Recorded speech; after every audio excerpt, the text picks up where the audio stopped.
는 은혜와 평강이 여러분과 함께하기를 주의 이름으로 축복합니다.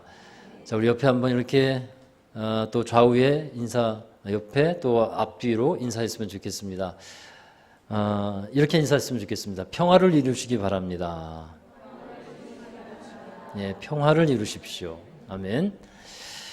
자, 여러분, 모든 사람은 관계성 속에서 살아가고 있다는 것을 여러분 잘 알고 계실 겁니다. 이 관계가 참 중요한 것은 사람은 혼자 살 수 있는 존재가 아니기 때문입니다. 하나님이 그렇게 만드시지 않았기 때문이죠. 태초에 하나님이 아담을 만드시고 혼자 사는 것이 좋게 보이지 않았어요. 이에 이제 여자를 만드셔서 함께 살게 하셨어요. 하나님과의 관계가 이제 먼저 있었죠. 그리고 나서 이제 사람과의 관계가 생기기 시작하는 겁니다.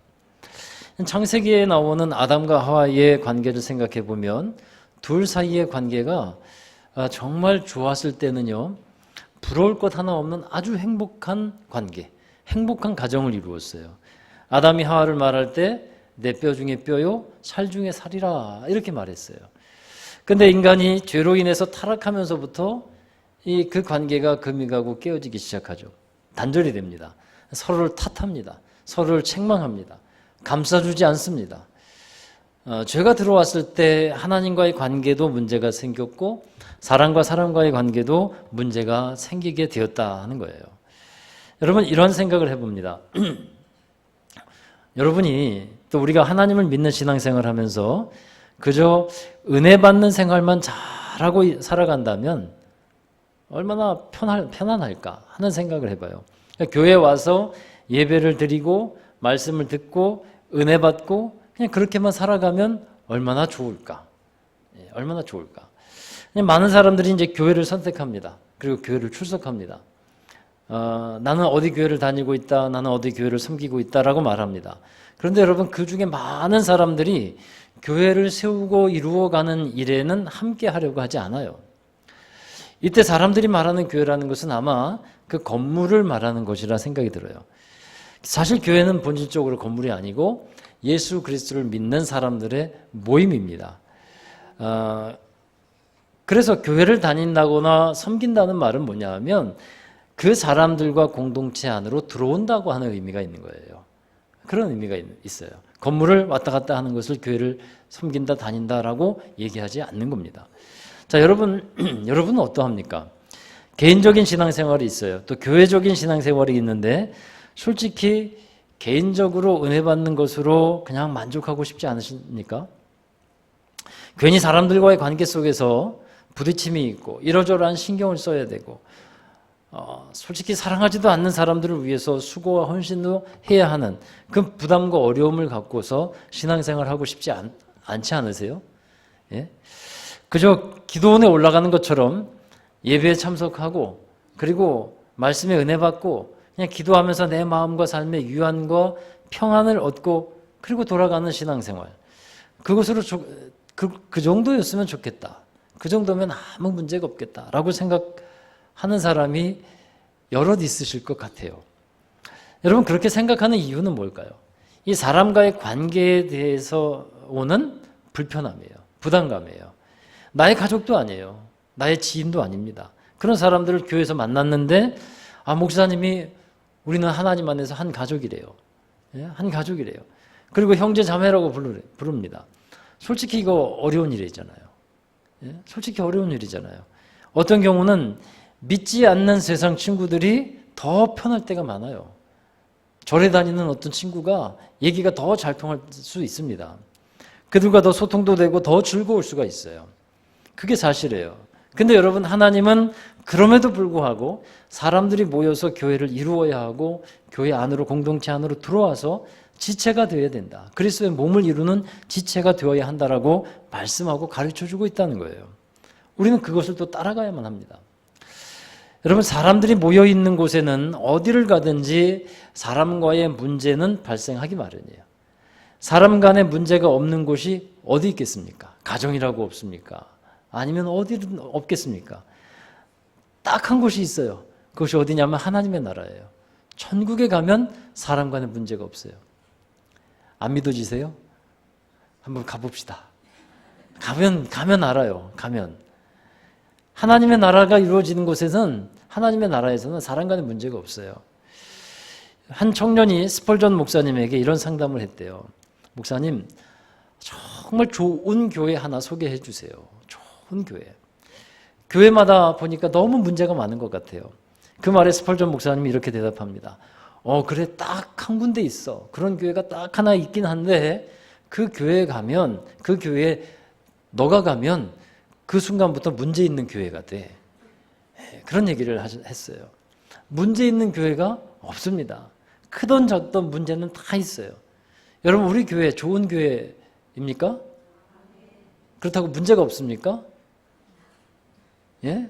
좋은 교회가 되어 가려고 노력하는 거잖아요. 문제 없는 교회 아니에요. 문제 많아요. 제가 봐도 문제가 많은 교회예요. 문제 없는 교회 찾아보십시오. 어디는 없습니까? 다 문제가 있죠. 여러분, 사람들이 겪고 있는 문제가 정말 심각한 것은 그 관계가 풀어지지 않는데 문제가 있어요. 사람이 시험 들었다는 경우는 두 가지 경우가 있습니다. 하나는 하나님과의 관계에서 오는 문제예요. 그리고 또 하나는 사람과의 문제예요. 하나님과의 관계에서 오는 문제를 우리는 믿음의 문제라고 하는 거예요.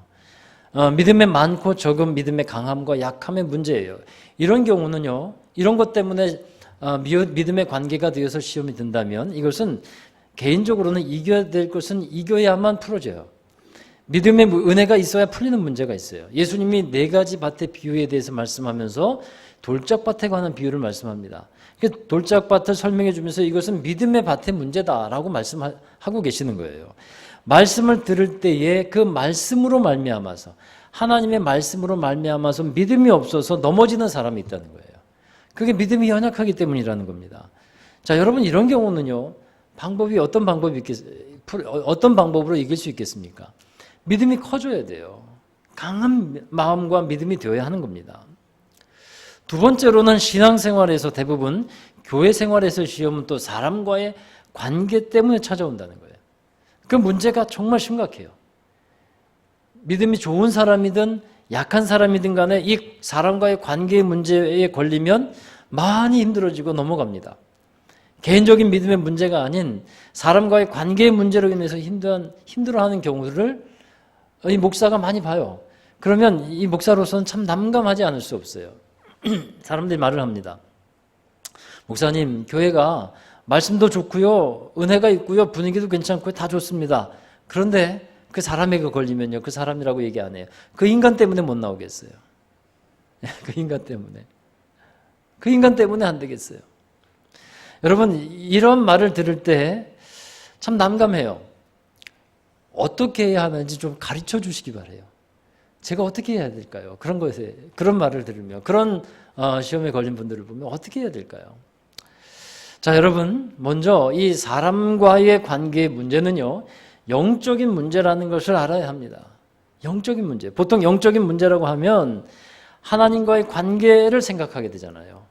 하나님과의 관계가 영적인 부분이다 생각하는데, 사람과의 관계의 문제도 영적인 문제가 된다는 거예요. 왜 그러냐면 사람과의 관계의 문제는 하나님과의 관계와 밀접한 연관이 있기 때문에 그래요. 여러분, 10계명을 보면 하나님을 사랑하라는 1계명부터 4계명까지의 계명이 있고, 또 5계명부터 10계명은 이웃을 사랑하라, 곧 사람을 사랑하라고 하는 계명이 있잖아요. 이 두 계명은요, 서로 연결되어 있습니다. 따로 뗄 수가 없는 거예요. 하나님을 사랑하는 사람들은 사람도 사랑할 수 있게 되는 것이고, 사람들을 사랑하는 사람은 하나님을 사랑하는 것으로 증명이 되어지는 거예요. 여러분, 말씀 한 군데 찾아보실까요? 골로새서 3장 23절입니다. 함께 읽어보실까요? 무슨 일을 하든지 마음을 다하여 주께 하듯 하고 사람에게 하듯 하지 말라. 사람을 대할 때 하나님을 대하듯 하라 말씀하고 있어요. 이는 사람을 대하는 것이 영적인 문제이기 때문에 그런 거예요. 영적인 문제이기 때문에. 또 한 군데 말씀입니다. 마태복음 5장 23절 함께 읽습니다. 시작.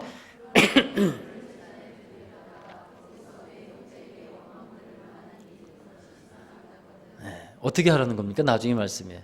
그 제단에 예물을 두고 가서 형제와 화해하고 와서 예물을 드려라. 이렇게 말씀하고 있어요. 하나님께 제물을 드리는 것은요, 영적인 일 아니겠습니까? 근데 사람과의 문제가 연결되어 있다는 거예요. 저는 여러분이 하나님으로부터 막힘없이 은혜 받기를 원하실 것이라고 믿고 있습니다. 그 은혜에 막힘이 없도록 하기 위해서 여러분도 힘을 쓰고 힘을 다해서 예배를 드릴 것이라고 생각을 하고 있어요. 그런데 그 은혜의 막힘은요, 하나님과의 관계가 아닌 어디에서 또 막혀 있는 부분을 보라는 거예요. 사람과의 관계에서 막혀 있다는 거예요. 그래서 하나님의 은혜가 거기에서 막혀 있기 때문에 은혜가 제대로 우리에게 주어지지 못한다는 것을 알라 하는 겁니다.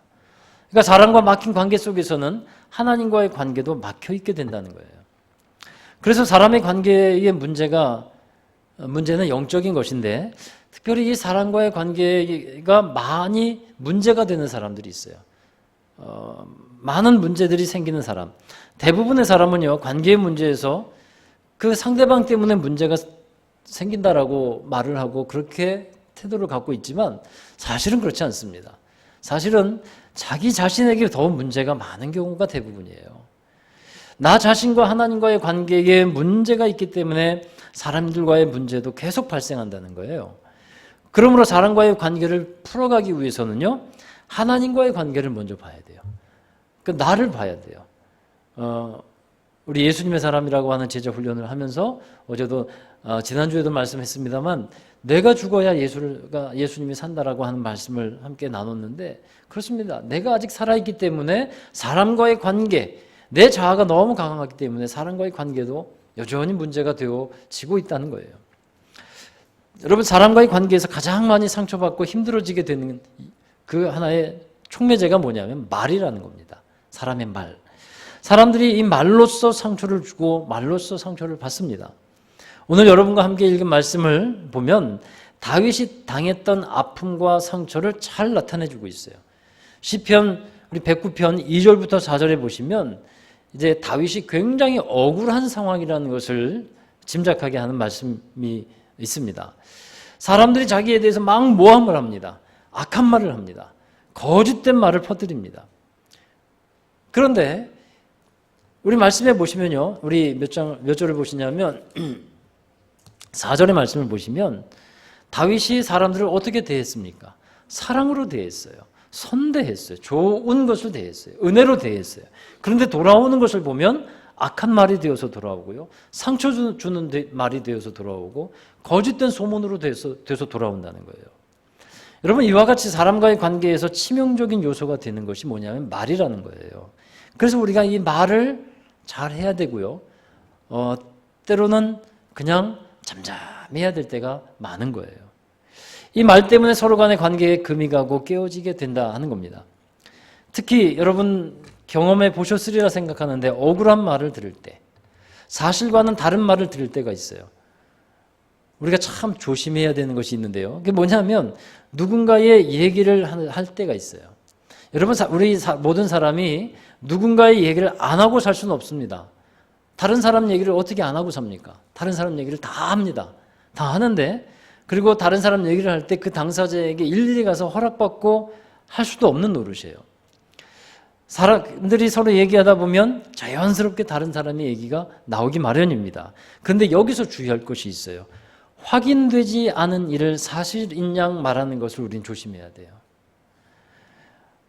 다른 사람에 대해서 좋은 그런 칭찬을 하고 또 좋은 부분을 얘기하는 것은 전혀 문제가 될 수 없지만, 다른 사람을 험담하거나 비난하는 말은 결국 무엇을 말하고 있냐면 지금 그 사람이 하나님께 쓰임받고 있지 않다는 거예요. 그 사실을 알아야 돼요. 사단의 덫에 빠져 있다는 것을 알아야 합니다. 우리가 나도 모르는 사이에 여러분 사단에게 쓰임받고 있다면 그것은 정말 큰 문제가 아니겠습니까? 목회를 하다 보니까 이러저러한 얘기를 많이 들어요. 근데 오늘 말씀과 같은 경우를 만날 때가 사실 의외로 많습니다. 목사님이 어떠했다, 사모님이 어떠했다, 이런 말들을 들을 때가 있어요. 근데 참 속상한 게 뭔지 아세요?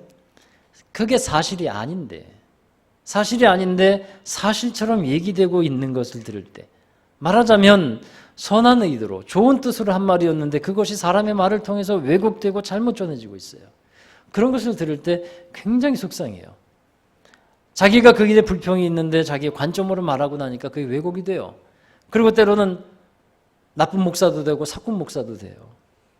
예, 심각하게 들리시죠? 차라리 목사는 더 나아요. 사모는 더해요. 어느 큰 교회 목사님이 이런 얘기를 해요. 설교 중에 하신 얘기예요. 그 교회에서도 이제 사모님에 대한 이런저런 얘기들이 많이 돌았나 봐요. 사모님이 너무 세다, 괴팍하다, 뭐 이런 말을 막 하고 이제 목사님 귀에 들렸어요. 그 목사님이 강당에서 이렇게 얘기했어요. 강단에서. 여러분, 제 귀에 그런 얘기가 들리는데 우리 사모요, 나 위해서 밥 해주고 있어요. 내 옷 빨아주는 사람은 우리 사모밖에 없어요. 목회 잘하도록 도와주는 사람이 내 사모예요.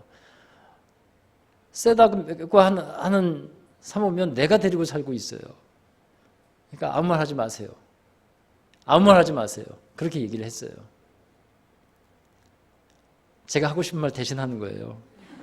무슨 말씀인지 아세요? 여러분, 우리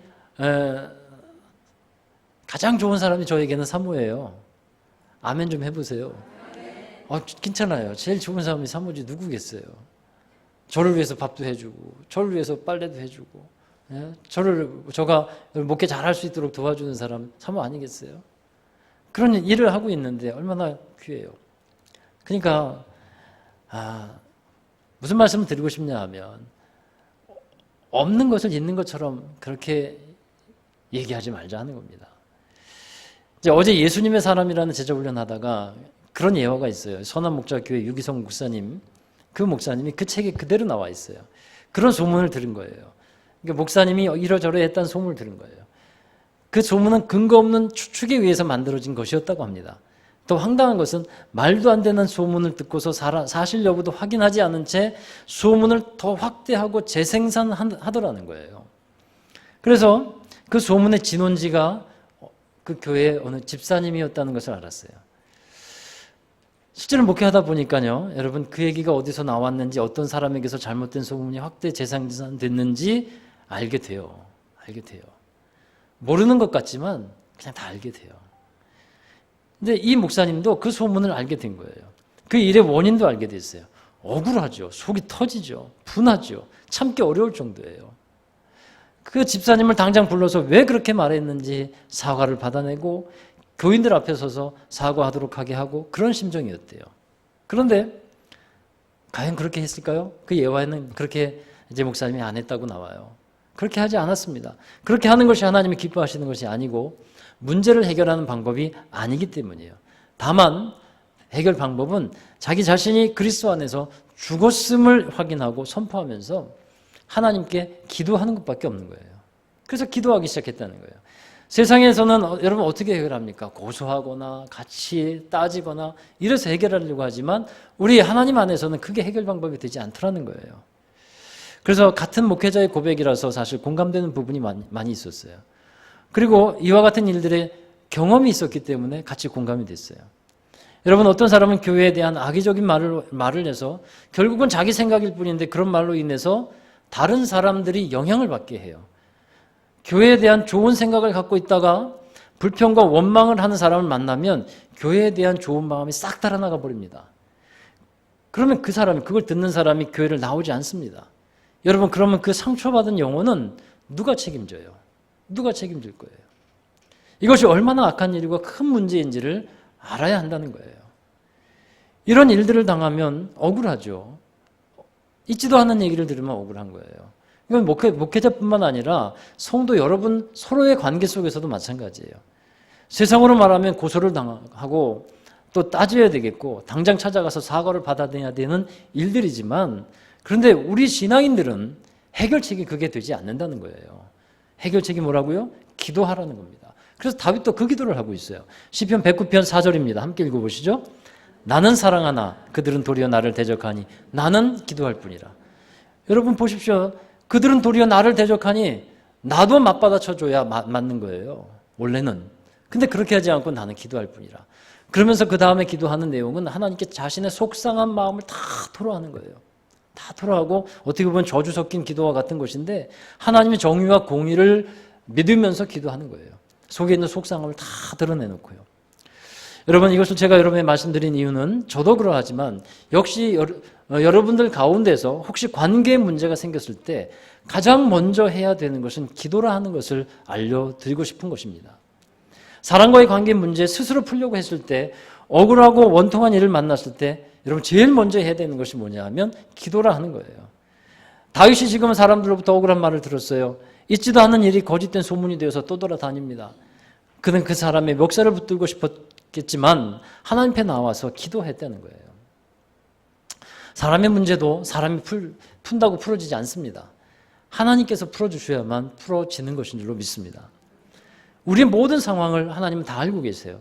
그리고 이런 상황에서 다윗은 철저하게 억울하지만 그 상황을 마음을 다 내가 죽었음을 인정하고 신실하신 하나님을 의뢰하고 신뢰하는 거예요. 우리 말씀 한 군데 더 보시면 오늘 읽은 말씀 시편 109편 28절입니다. 함께 읽어보시죠. 그들은 내게 저주하여도 주는 내게 복을 주셔서 그들은 일어날 때에 수치를 당할지라도 주의 종은 즐거워하리이다. 아멘. 여러분, 하나님께서 살아계시다는 것을 다윗은 믿고 하나님께 의뢰하고 하나님을 신뢰하는 겁니다. 이게 다윗의 영성이에요. 당장 사람들이 자기의 마음을 알아주지 않는다고 해도 하나님은 아신다는 겁니다. 이게 다윗의 마음이에요. 다윗의 영성이에요. 나를 알고 계신 하나님께서 나의 마음을 풀어주실 것이고 결국은 하나님께서 진리 가운데 모든 일들을 잘 처리해 주실 것이라고 하는 믿음을 갖고 있는 거예요. 실제로 다윗이 사울과의 관계에서 일대 왕이었던 사울과의 관계에서 엄청난 모욕과 수치를 당했어요. 다윗이 사울을 위해서 얼마나 열심히 일했는데요. 하나님을 섬기듯 이 사울 왕을 섬겼어요. 그런데 돌아오는 것은 사울의 시기심으로 말미암아서 모욕과 또 위협이었어요. 죽음의 위협이었어요. 그러나 그 일에 대해서 다윗은 말을 들리지 않았습니다. 말을 많이 하는 사람 같으면요, 사람들에게 가서 내가 이렇게 억울하다고 이 왕이 말도 안 되는 일을 하고 있다고 했겠지만 다윗은 잠잠했어요. 그리고 하나님께 기도했다는 거예요. 자신의 억울함과 상황을 이해하고 계시고 온전히 다시 근본적으로 풀어주실 수 있는 하나님께 자신의 속상함을 토로했다는 거예요. 그게 시편 109편에 나오는 얘기들입니다. 사랑하는 여러분, 여러분에게도 누군가의 관계 속에서 이런 문제가 생긴다면 제일 먼저 하나님 앞에 나가서 기도로 풀어가시기를 주의 이름으로 축원합니다. 그리고 두 번째는요, 교회에서 화평과 연합을 추구하라고 하는 말씀이에요. 화평과 연합을 추구해야 합니다. 히브리서 12장 14절의 말씀인데 함께 읽어보실까요? 모든 사람과 더불어 화평함과 거룩함을 따르라. 이것이 없이는 아무도 주를 보지 못하리라. 아멘. 여러분, 일부분의 사람들과만 화평하라고 말하지 않았어요. 내가 알고 있는 사람, 나와 함께 신앙생활하고 있는 모든 사람과 화평함을 추구하라는 거예요. 여러분이 아시다시피 교회는 각 지체가 연합되어서 그리스도의 몸을 이루고 있습니다. 이 그리스도의 몸을 이루고 있는 이 지체됨이 하나가 되어야 되는데 하나됨을 깨트리고 연합하는 것을 하지 못하도록 하는 것은 분명히 죄가 된다는 거예요. 여러분, 죄는 버려야 합니다. 아멘이죠? 죄는 버려야 합니다. 하나님이 옳게 여기시지 않는 것은 버려야 하는 거예요. 하나님이 옳게 여기시지 않는 것이 죄잖아요. 그래야 거룩해지고 그래야 하나님이 받으시는 사람, 하나님이 받으시는 교회가 되는 건데, 여러분, 우리가 성찬식을 하잖아요. 성찬식을 하면 이 성찬식의 의미도 뭐냐면 연합에 있습니다. 연합. 그리스도와 연합하는 것이고 우리가 함께 연합한다는 의미가 성찬식에 담겨 있어요. 고린도전서 11장 27절부터 29절 말씀인데, 자, 세 절에 관계된 말씀인데, 세 절의 말씀인데 함께 읽어보시죠. 그러므로 누구든지 주의 떡이나 잔을 합당하게 않게 먹고 마시는 자는 주의 몸과 피에 대하여 죄를 짓는 것이니라. 사람이 자기를 살피고 그 후에야 이 떡을 먹고 이 잔을 마실지니 주의 몸을 분별하지 못하고 먹고 마시는 자는 자기의 죄를 먹고 마시는 것이니라. 아멘. 여러분, 사도 바울이 이 성찬에 관한 말씀을 매서 왜 이런 말로 가르치게 됐는지 아세요? 고린도 교회는 분열이 있던 교회였어요. 서로 파당이 있었어요. 친한 사람끼리만 친하고 다른 사람들과는 다른 파다, 그래서 친하지 않았어요. 잘 어울리지 않았어요. 근데 주의 성찬, 주의 만찬이죠. 이 성찬식을 하기 전에 이제 교회에서 서로 음식을 가져다가 나눠 먹는 그런 풍습, 그런 이제 일들이 있었어요. 근데 사람들이 음식을 가져오는데 교회에 어떤 사람은 잘 사는 사람이 있고 어떤 사람은 가난한 사람이 있잖아요. 힘들게 사는 사람은 음식을 잘 가져오지 못합니다. 근데 부자로 사는 사람, 넉넉한 사람은 막 진수성찬을 가지고 오는 거예요. 그런데 그렇게 가져와서 서로 잘 나눠 먹으면 좋겠는데 친한 사람들끼리만 먹어요.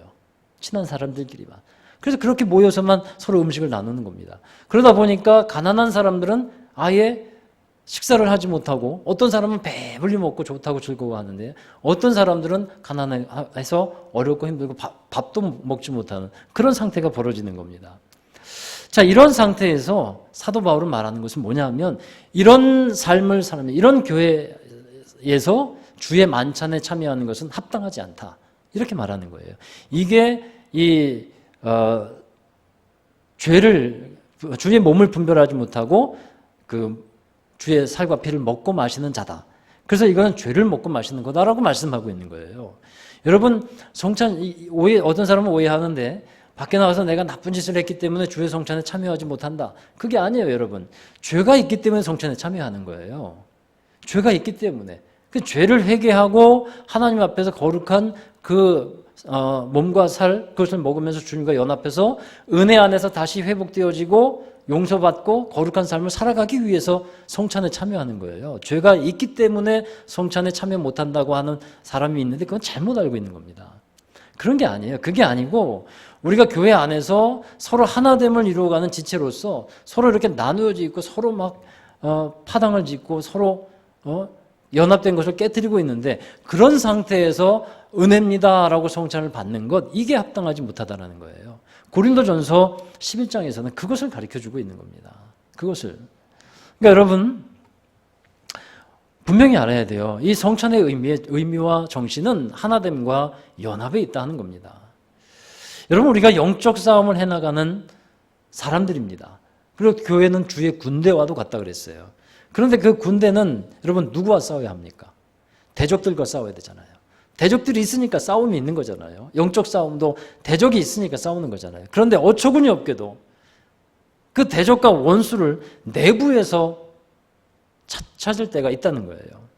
서로 형제 자매와 같이 지내야 하고 서로 하나님의 가족으로 묶여져 있어야 되는데 서로 총질하고 있어요.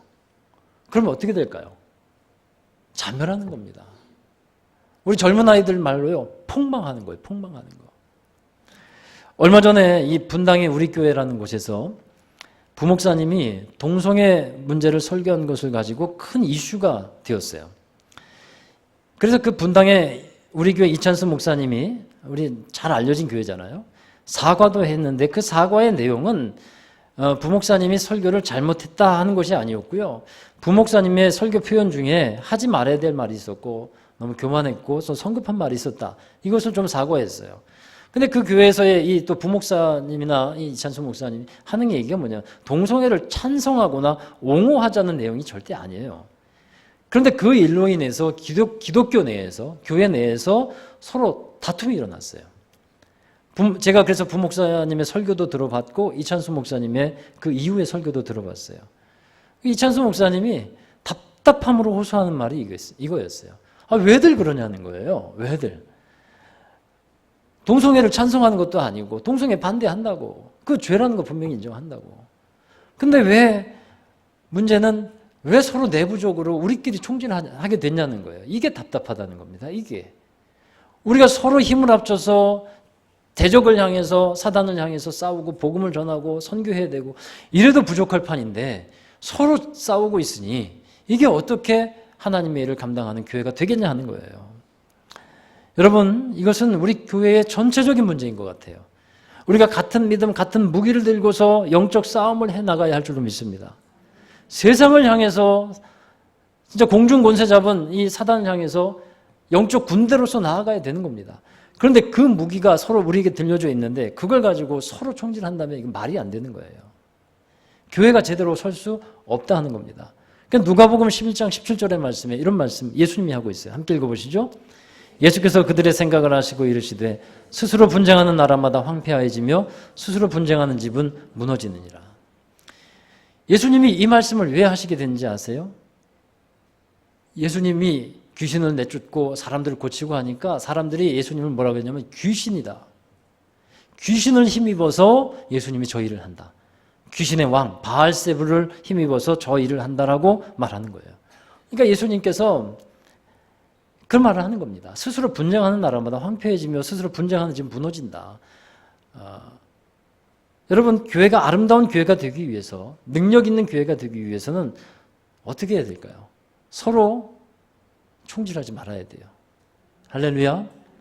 마음에 들지 않는 것이 분명히 있을 겁니다. 자기 생각과 다른 것이 있을 겁니다. 왜 없겠습니까? 섭섭한 것이 있을 수 있습니다. 사람 사는데 그런 것이 왜 없겠습니까? 또 내 생각과는 다르게 목회자인 저나 우리 사모나 또 다른 성도들이나 아니면 순장이나 내 생각과는 다르게 일을 하는 부분들이 있을 수 있어요. 분명히 있을 수 있습니다. 그러나 그러하다고 할지라도 우리는 서로 좀 넓은 마음으로 바라보고요. 좀 기도해 보면서 그런 모든 부분들을 풀어갔으면 좋겠습니다.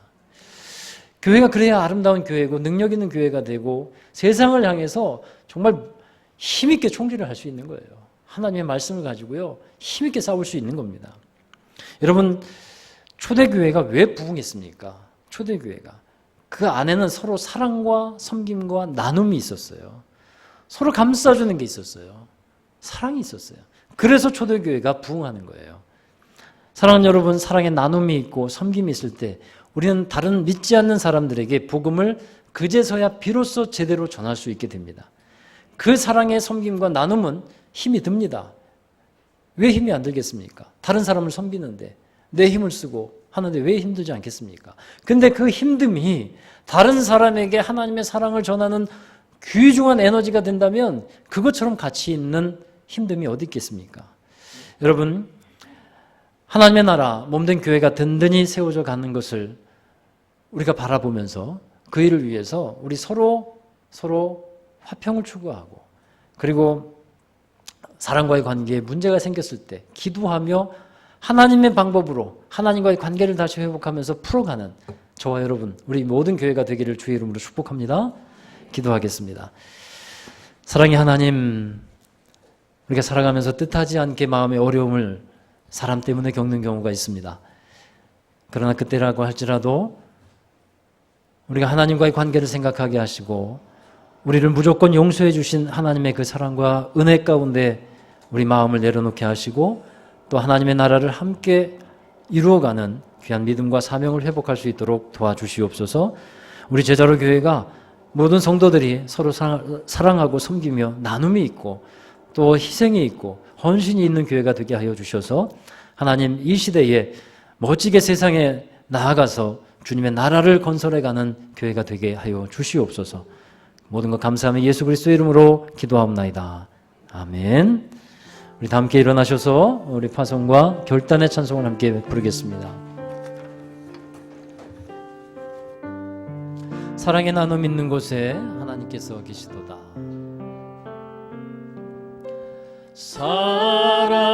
사랑의 나눔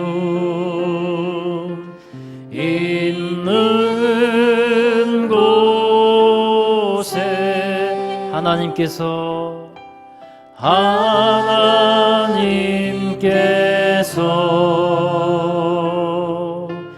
계시도다. 사랑의 나눔 있는 곳에 사랑의 나눔 있는 곳에 하나님께서 그와 함께 하십니다. 하나님께서 계시도 한 번 더 찬양합시다. 사랑의 섬김 있는 곳에 사랑의 섬김 있는 곳에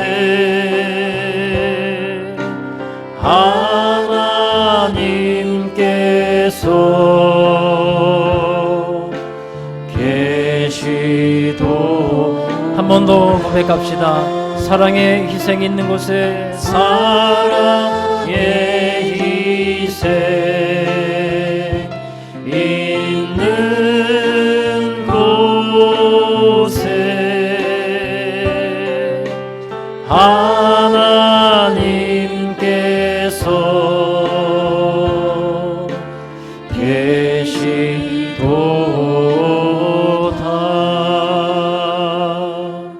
자, 우리 함께 기도하십시다. 우리 사람 때문에 당했던 어려움이 있다면 이 시간 그 마음 하나님 앞에 내려놓을 수 있기를 원합니다. 우리를 용서해 주신 하나님, 그 사랑의 은혜를 우리가 받고 있는데 우리 또한 그 마음을 내려놓고 또 용납하고 용서하며 넉넉한 마음으로 회복되어지기를 원합니다. 또한 우리가 우리의 말을 하나님 앞에 거룩하고 복된 말로 다른 사람이 정말 하나님께서 살아계셔서 역사하는 것임을 알게 되는 그런 말로 우리가 나아가기를 원합니다. 우리 함께 우리 자신의 삶을 되돌아보면서 그렇게 살기를 결단하고 또 몸된 교회가 하나됨을 이루어가는 능력 있는 교회가 되기를 원하면서 우리 함께 통성으로 기도하시겠습니다. 거룩하신 아버지 하나님, 우리에게 사랑의 마음을 부어주시옵소서. 서로 사랑하며 서로 섬기며 주님의 나라를 이루어가는 귀한 마음을 부어주시옵소서. 때로는 사람의 말 때문에 고통당하고 힘들어할 때가 많이 있습니다. 하나님, 분할 때가 있고 억울할 때가 많이 있습니다. 그러나 우리 마음을 잠잠히 주님 앞에 내려놓고 기도하게 하여 주시고 다윗과 같이 또 주님과 같이 잠잠하며 하나님의 해결, 하나님의 방법을 쫓아가는 저희들이 되게 하여 주시옵소서. 하나님, 이 모든 것들도 하나님께서 이루어 가시는 귀한 훈련이고 연단임을 믿사오는데 하나님, 우리가 정말 하나님의 마음으로 회복되어지게 하여 주시고 하나님을 대하듯 사람을 대하게 하여 주시옵시며 우리 사람들과 함께 믿음의 형제들과 함께 사랑으로 연합되어서 믿음으로 연합되어서 주님의 귀한 교회를 이루어갈 수 있게 하여 주시옵소서. 몸된 교회를 세워감으로 주님의 아름다운 역사에 함께하는 저희들이 되게 하여 주시옵소서. 참으로 좋으신 아버지 하나님, 우리를 몸된 교회가 되게 하여 주셨고 서로 지체로 엮어 주셨습니다. 그러나 하나님, 때로는 서로에게 마음이 아픔이 되고 힘든 일들을 겪게 되는 일들도 있습니다. 그러나 그 모든 것들도 우리 주님의 사랑 안에서 다 녹아지게 하여 주시고 서로 용납하며 섬기며 사랑하고 섬기며 희생하며 주님의 귀한 지체를 더욱더 견고하게 세워가는 저희들이 되게 하여 주시옵소서. 하나님께서 먼저 은혜의 풍성을 주신 이들은 정말 그 은혜의 나눔을 먼저 베풀 수 있게 하여 주시옵시고 사랑의 마음을 받은 이들은 그 사랑을 전하며 함께 섬기며 주님의 귀한 영광을 연합하여 드러낼 수 있게 하여 주시옵소서. 서로 하나님 또한 몸된 교회를 이루어갈 때 우리가 세상을 향해 나아가면서 영적 싸움을 싸워야 할 존재입니다. 서로의 힘을 합쳐서 주님의 귀한 일들을 이루어가야 할 존재임을 깨닫습니다. 그 일을 위해서 서로 연합하게 하시고 서로 용납하게 하시고 힘을 모으게 하여 주시고 주님의 말씀 앞에 복음 앞에 복종하며 주님 맡겨주신 영원 구원의 구령의 사명을 잘 감당할 수 있도록 은혜 베풀어 주시옵소서. 혹여나 마음이 상하고 또 하나님 말씀 때문에 마음이 어려운 이들이 있다면 그들의 마음 또한 위로해 주시고 하나님의 함께 하여 주셔서 저들의 마음 가운데 주님의 평강이 임하도록 은혜를 베풀어 주시옵소서. 이제는 우리 구주 예수 그리스도의 극진하신 은혜와 하나님 아버지의 무한하신 사랑하심과 성령님의 감화 감동 내주 교통 위로하심이 이 시간 예배드린 모든 성도들 머리머리 위에 저들의 가정과 자녀와 사업과 앞날과 일터와 태중에 있는 자녀 위에 이제로부터 영원까지 함께하여 주시기를 간절히 축원하옵나이다. 아멘.